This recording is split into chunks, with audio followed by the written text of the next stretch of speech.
Hello, everyone. Thank you for being here today. We are going to talk about music, and for that, I will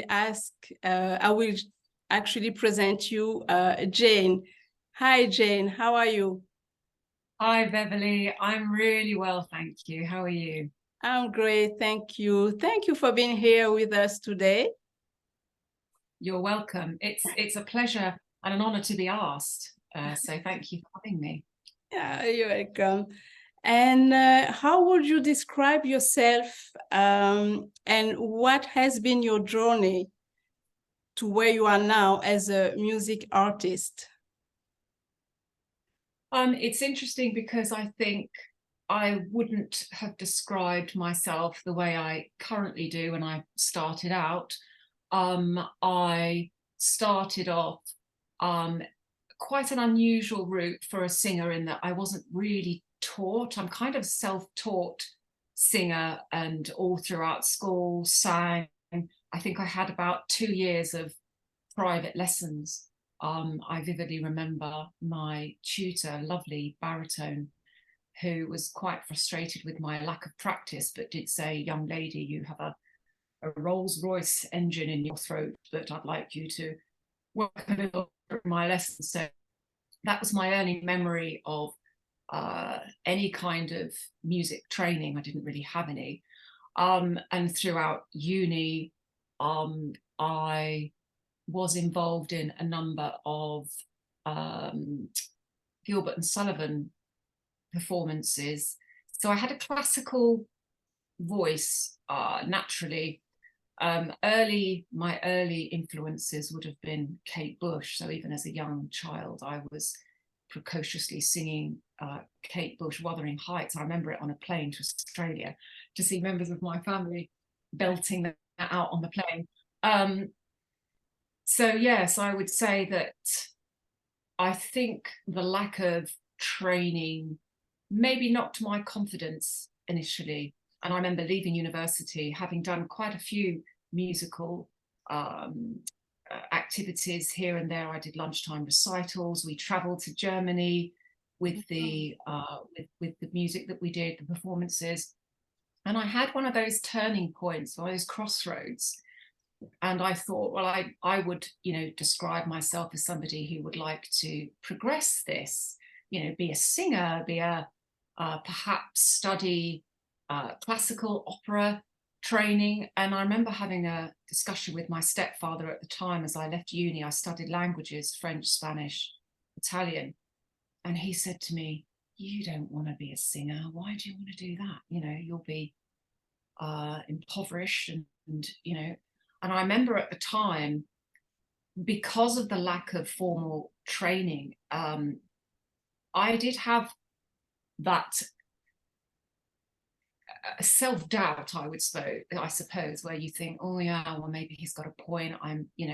Who do I think I am to think that I could do that? So I veered off the music path into publishing and his line of work, which was advertising. But it's interesting, because I would describe myself more now having done a complete 360 in a way. So I started off wanting to be the archetypal singer, and a series of 2 or 3, I would say, catalysts made me the sort of artist that I am today. And the first one was, after several years of being in the publishing industry, I worked for Marie Claire magazine, and I kept in with singing here and there. Okay. But my father having Alzheimer's was a real turning point for me. And I think it introduced me to a whole new world of seeing people that are really genuinely service to others. And it opened my eyes to the kind of power that music had. And I remember vividly one day, it's funny, isn't it? You have these moments where you can pinpoint an exact time where your decision making kicked in. And for me, it was a rather bizarre situation. I was running a bath at the time, and I'd found the career I was in quite toxic. It was quite a toxic environment back in those days. I don't know if it still is, probably is. And I remember running a bath, and I'd gone to see my father in a care home. We, for various reasons I won't go into, ended up, he had early onset dementia. And it was brutal for me, by the way, because he was my musical inspiration as well. He was a very musical man. Okay. He wrote music he had radio play, quite a gifted man. And, seeing his descent mentally was tough on me. And I'd gone in to see him maybe a week or two before and arranged for a pianist friend of mine to play. Oh. And I'd never done this before. I'd always done, sung at people's weddings, or I'd sung at, various, I've been involved in a light opera society, actually. But when I sang for my father in that care home, and I saw the power that music and my voice had, not only on him, but everybody in the room. Yeah. I got that light back from my father's eyes. I saw the light click on in his eyes for that hour. Actually, it was a turning point for me, because I suddenly thought, I doubted my career path suddenly, and I thought, am I really using my gifts wisely? Should I be doing what I'm doing? And I had this epiphany, really, as I'm running the bath. I thought, this has got to stop. I need to do something that I feel is right for me. And that very next day, I rang a care home, because my father was, he'd only been a few months, and I just thought, well, I'll just ring around and say, does anybody want to sing? I hadn't got any music arranged. I didn't even have something to put the sheets of music on. I remember, putting up lyrics in between a cup and, a bottle of water. I mean, it was really unprofessional. And I got this singing job pretty much within weeks. I sort of got word of mouth. They said, oh, we love what you do, because I interacted with them. I wasn't just singing to them. Yeah. And I can tell you some amazing stories of the power of music that, just really was humbling. There was just one example of a lady who I hadn't realized it at the time, but halfway through I was singing a song. The carers sort of all walked out of this room, which, so many things happen in care homes that I just didn't really register it at the time. And after, they said, oh, we're really sorry that we all sort of left the room en masse. And I said, well, what happened? And they said, well, did you see a lady at the back of the room singing along? It was Don't Cry for Me, Argentina. Oh. I said, no, I didn't really notice it. And they said, well, there was a lady sitting at the back. Okay. And she sang every single word of the song. And I said, oh, that's lovely. And they said, no, you don't understand. She no longer communicates. Wow. She doesn't talk. She says nothing. And when you sang that song, she sang it start to finish, word perfect, all the way through. And they all ran out in tears. Now, that's the power of music. It reaches some part of you that the mind cannot. So it was a turning point. The other turning point for me as an artist was realizing that I could actually write music. And I only realized that when I'd seen an article about this young boy. He was only 12 years old, and it was an article in a British newspaper. I've tried to find it since and I couldn't, annoyingly. And he died. He was bullied at school and essentially killed himself because of the strain of this bullying. Mm-hmm. And it affected me so deeply that I think I just poured out my emotion in a piece of music, which I've been inspired to write. I'd heard this very simple piano line by a guy that I was Hans Zimmer, another one of my inspirations, and I was on a Hans Zimmer mastermind course, whatever they call it. And I'd come across this British director, and I just clicked on one of the songs he did. It was a very simple piano line, really beautiful. And this was just playing in my mind as I read this newspaper article. And I just had this whole song around it. I had the words, I had the song, and I knew it was for this boy. Wow. And for the following 24 hours, I just kept pacing. I was pacing around my house.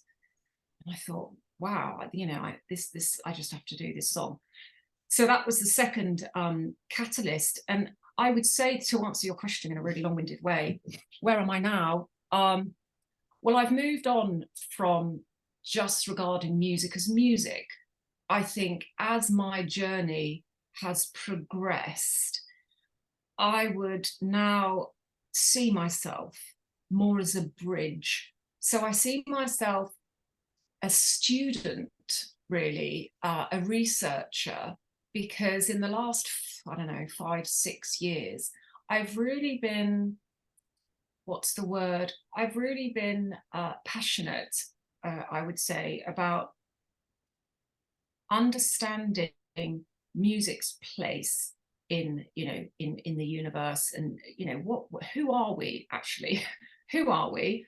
And what are the, you know, why is music so powerful? And it's led me on to a number of journeys, really, around consciousness, science, frequency, energy, vibration. As Nikola Tesla said, it all comes down to frequency, energy, vibration, actually. So I've done a deep dive into the world of that. And I read about 3 or 4 years ago a book by a now very good friend of mine, David Elkington, and he wrote this amazing book called The Ancient Language of Sacred Sound. And that was very interesting, because suddenly you're beginning to put picture together that the ancient civilizations, they knew very well the impact of frequencies. Yes. They built their structures in certain geometric locations in grids around the planet. They understood cymatics, which is the, if you like, the visualization of sound frequencies, which are actually spherical, they're not 2D. And they knew all this, even down to the materials that they built these sacred places. And really, you get the picture. And by the way, you know, they've got the sound technology now to be able to understand what frequencies were within the walls of these sacred places. And they were often frequencies that it was a kind of an entrainment of the mind, so that you're putting human beings in this particular brainwave state, a state of divinity, if you like. Okay, and the body is reacting, depends on different frequency, is that right? Yes, absolutely. I mean, for example, they've established that one such frequency is 111 hertz. Now, lo and behold, you can get into certain brainwave states at that frequency, meditative kind of states. You've got the theta brainwave state. And so all of these, what we would discover, and what David was mentioning in the book, is that we are ourselves a form of technology. And when you consider that everything is vibrating, you know, you start to really realize that we have much more control and power over our own health than we've been led to believe. So this idea of fields and frequencies and being able to really understand that this information was around us for a long time. We just didn't quite realize it, and how much they knew about it.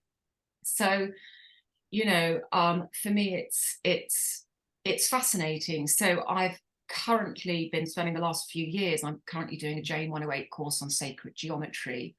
And I'm looking to, as an artist, incorporate a lot of this stuff. I was also very interested as a kid. I wasn't the normal kid, as you can imagine. I was fascinated by the film Close Encounters of the Third Kind. Watched it about 49 times.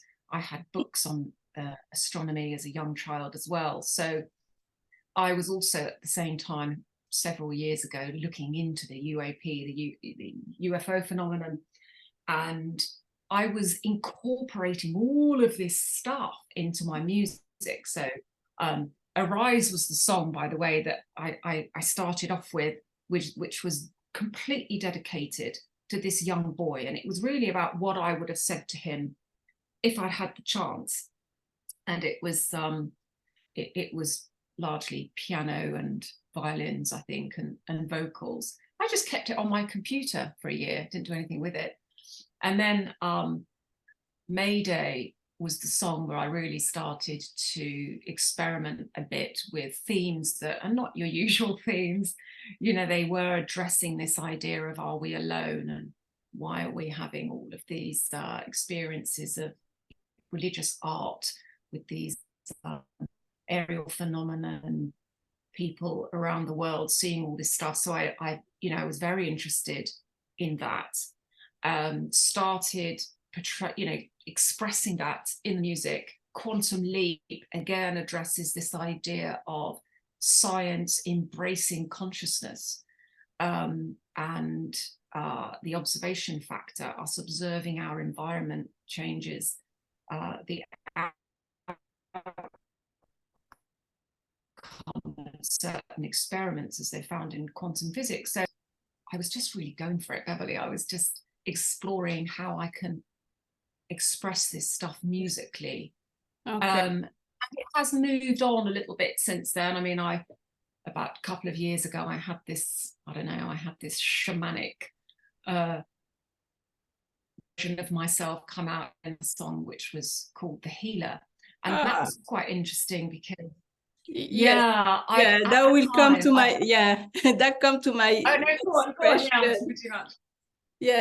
come to my next question. Actually, what do you see as the big changes actually come from the music and health and wellness industries?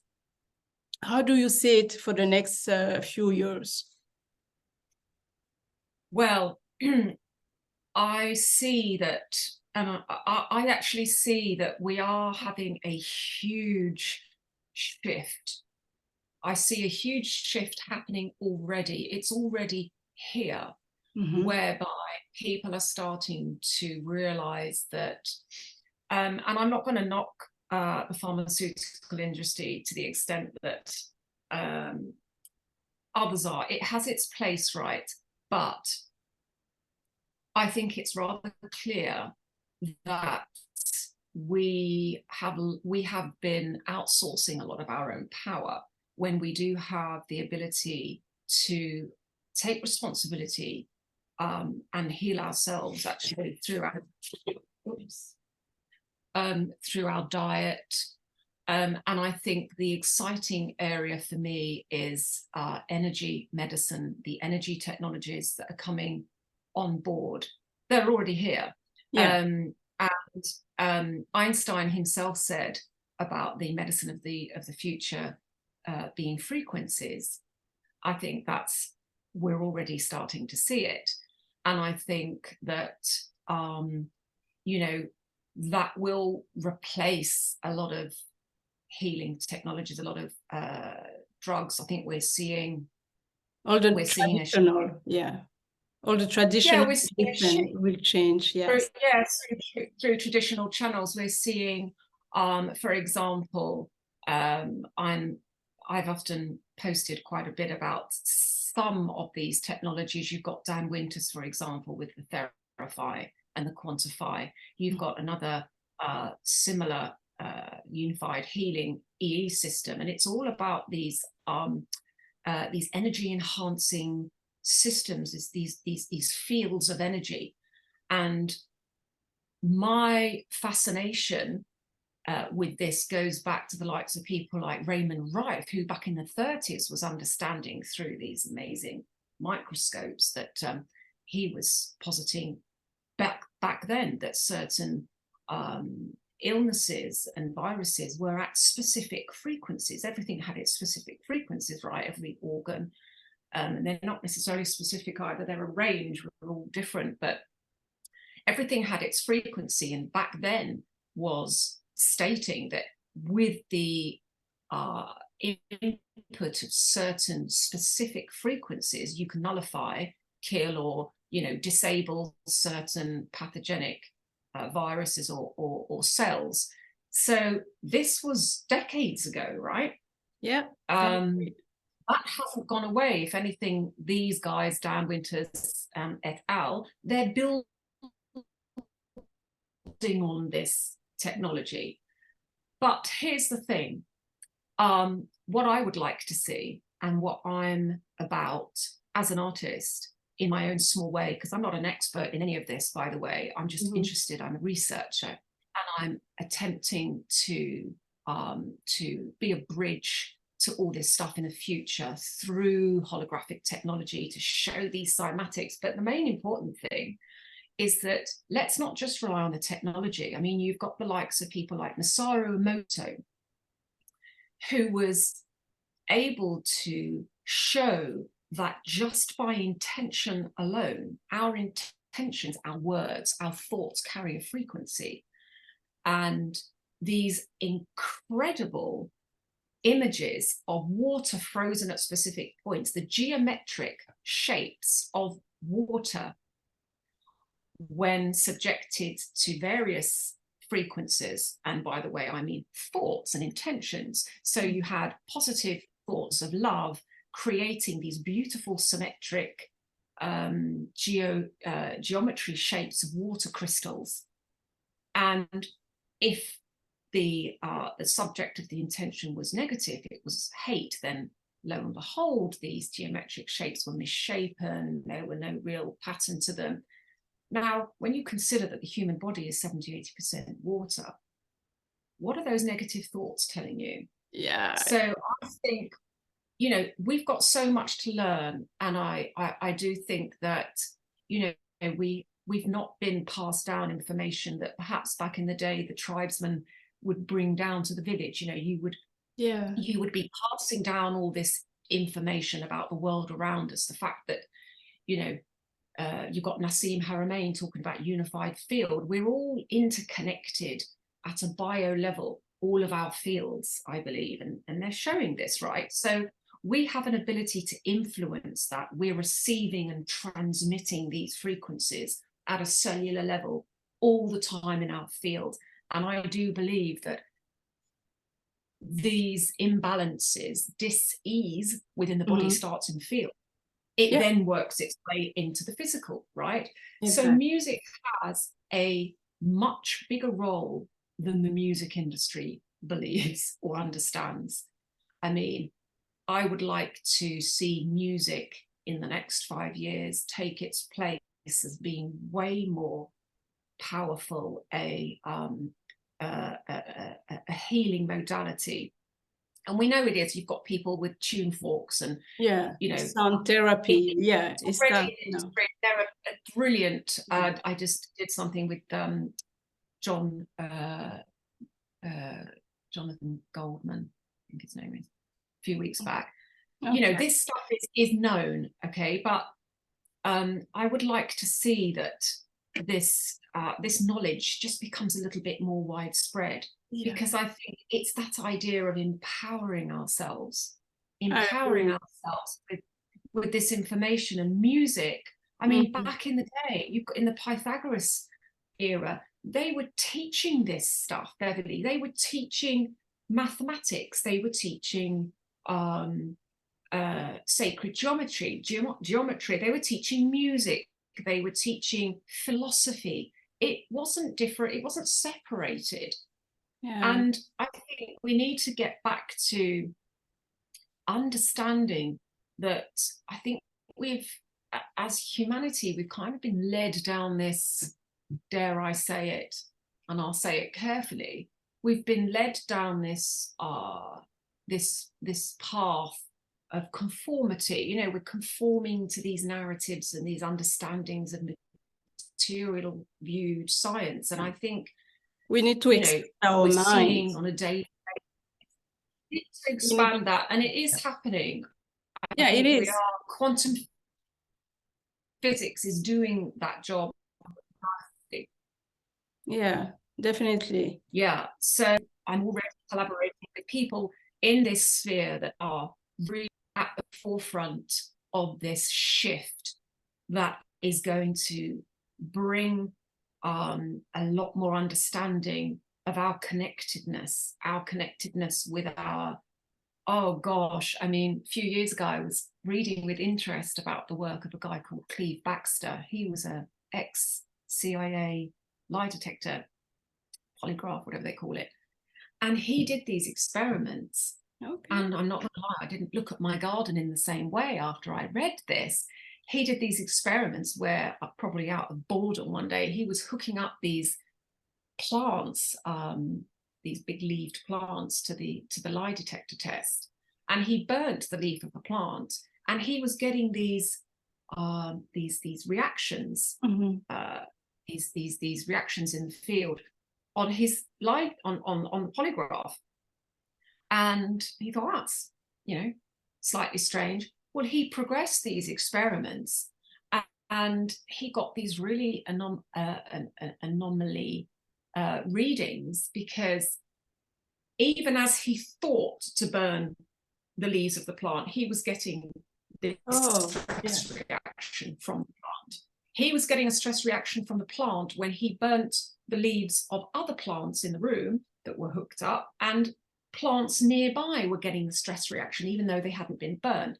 So this was all mind-blowing, and others may argue, I'm not sure how much of that was replicated by other scientists, but the point remains that you've got scientists that are now really continuing this line of research. You've got Dean Radin, for example, who's just done a double-blind study, which was all around this idea of intention, consciousness, and its effect on, in this case, back to Mataru Emoto with the water. And in a double-blind study, he proved that the group that were focusing their intents, positive intents on this water, were creating these definable, symmetrical, crystalline structures in the water. Yeah. And, I just think that we have so many exciting things to start understanding about the nature of our reality, the nature of this universe being energetic, vibration, and frequency. And, we cannot disassociate ourselves from that healing process. You cannot ignore consciousness. You cannot ignore the mind, body, heart connection. And music, frankly, has a role. I think is central to. Yeah, it has a role. Yes. And yes, just before we wrap up our conversation, I saw that you have a global webinar. Do you want to maybe just mention that in a few words? Yes. Yeah, this is a little left field for me. I was asked maybe a week ago, did I want to participate in a talk? As I'm talking, get the actual, make sure I get the correct name of it up. I was asked by a contact on LinkedIn, would I like to do a talk at a forthcoming seminar. And the seminar is, it's second edition of global webinar on nanotechnology and nanoscience. Takes place on October the 19th to the 20th. It raised my eyebrows, because obviously I'm not a scientist. I have zero knowledge in that field, and maybe a year or so ago I would have perhaps said, I don't think so. But you know what? I'm very fascinated by this area of science, and I think that we're at crossroads where we're becoming aware of the capabilities of this technology. There is a lot of skepticism and a lot of fear around it, just as there is with artificial intelligence. You've got fear around the nanotech aspect as well, and I'm I include myself in that to the extent that I'm wanting to learn more about it. I'm not judging in a sense, but of those things where it could go either way. It's what are the intents? What are the, clearly there is an amazing potential for this technology to do good, right? Absolutely. So I've agreed to do the talk, and it will be a how do they term it? It's a it will be online, right? Yes, it's online, and so people can join to see. Yes, it's online. I think I can provide you with the link if anybody's interested. Yes. Yeah, my talk won't be clearly on that itself. It's an abstract talk. That's the word I'm looking for. It's an abstract talk, and I will be discussing this idea of intention. I'll be focusing it largely on music, but relating it to this idea of incorporating music, language, sacred geometry, intent, consciousness in with silence. You know, where can we draw a parallel? Where can we agree that in the future, perhaps there needs to be more of a discussion, even in schools, you know, to introduce these ideas? And I think it can't be off the table when you're having these high-level discussions around these kind of technologies. I think it's important to bring the human back into it, and to bring that discussion whereby we're not talking in terms of paranoia and fear and how we can be taken over by technology, and we're all going to be, you know, to give the robots. Yes, to give the real information, actually. So, but it will be nice if you can send me the link, so I will put it below the video. And you have any website or that people can go and look, or? Yes, I do. So I changed my name a couple of years ago to Newbie Jane, and my website is www.newb, as in the bumblebee, BEE, Jane.com. It's going to be changed over the next few months as I incorporate my new direction, which, as I say, I am looking to really, my ideal is to start looking at performances in some of these beautiful sacred spaces, and to bring in this this visual aspect, so that really the music becomes a multi-dimensional experience. So I'm looking to team up with people that are in the holographic technology industry to really bring some of this ancient knowledge and wisdom to life. Bring it to life. Let's make it 3D. Let's make it a visual treat for the eyes as well as the ears. So it's not just about the music, but it's going to be more than real. It's about, and ideally I would be liking to include some of these plasma healing devices, such as the Quantify that Dan Winters and his team have brought out, which is all about these energy fields between me and the audience. It's exciting times, and I want to bring all of this into what I'm doing. So over the next few months, there will be some exciting developments with that. Okay, that's wonderful. That's wonderful. Thank you so much, Jane, for coming here and share all this information. And thank you so much. It's been a real pleasure, and I love what you're doing. And I think that this is the future, isn't it? It's having these discussions with there's so many fascinating lines of work happening now around healing, and your gifts. I like to think that people are much more open to all of this now, and yes, than before. Yes, they are. 100%. So good luck with what you're doing. It's amazing. Thank you. Thank you so much, everyone. Until next time. Thank you. Thank you. Thank you, Jane. Thanks, Lily. Bye.